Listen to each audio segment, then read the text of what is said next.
Esho insizwa. Yesha. Senifike lesihlwathini sekuyozeleka.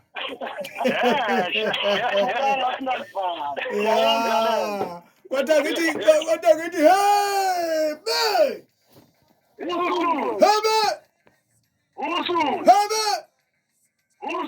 Awusuka madoda ngiyanizwa nikhona.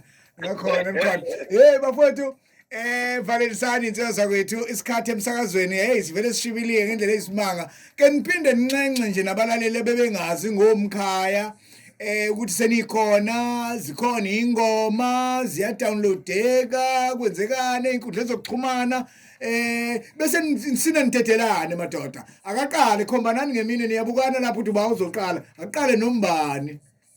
Hayi usomgubha ke lo uSamandla wavulakazi into abamhlophe esikhothi eShamo. Kupha amagubha. So besicela ke ukuthi njengoba sesifikile ke siyiqembu lomkhaya sazethule ebantwini siyacela ukuthi besisupporte sizozama nathi ngayo yonke indlela ukuthi sihambe zonke indawo sibakhombisa abantu sivele ebantwini basazi. Kodwa ke nje siyacela ukuthi basupporte bawuthenga umculo usuya downloadeka uyatholakala nama-CD kithi la indawo esihamba kuzo kodwa nje uma ufuna ukudownloada uyadownloadeka koma-YouTube nako-Spotify uyatholakala.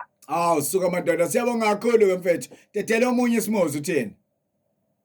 Yes hayi uThokozana Debe lo yabo ngami ngithi angisho ukuthi cha ngicela ukuthi basisupport bamsupport uThokozana Debe ngoba unama-album khona album ethi Mbambamba njobe khipe nomkha futhi support njengoba ngaphandle kwenu asilutho nanithembisa futhi ukuthi ke njengoba siwomkhaya nje sizojikeleza sizimiseleke yabo nje ubukhala uthi asiveli nje sizovela impela ke sizojikeleza iNatali yonke singomkhaya sihamba noThokozana Debe nizosibona ngempela ke ngilekile ngempela ke kulonyaka nginithembe kangakanani thembe 100%.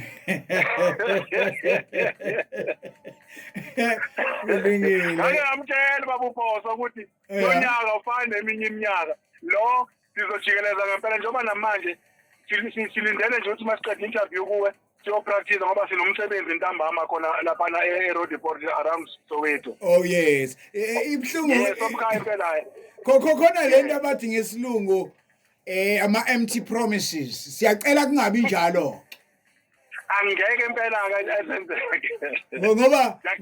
ngoba la eKZN siyilambele lento yeni yombhaqanga kodwa you are nowhere to be found